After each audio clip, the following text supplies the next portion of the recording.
जय सीताराम। और भाई साहब हाउ आर यू? महाराज जी प्रणाम। खुश रहो चेला।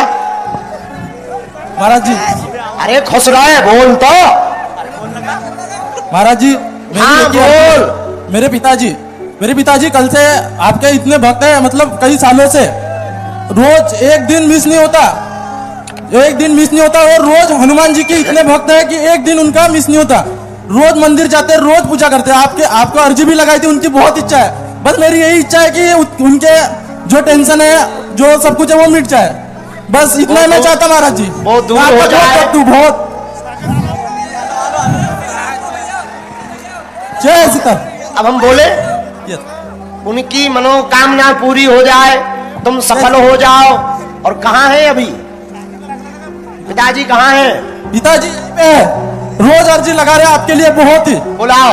नेहरू राकड़े का धाम की जय, बालाजी महाराज की जय।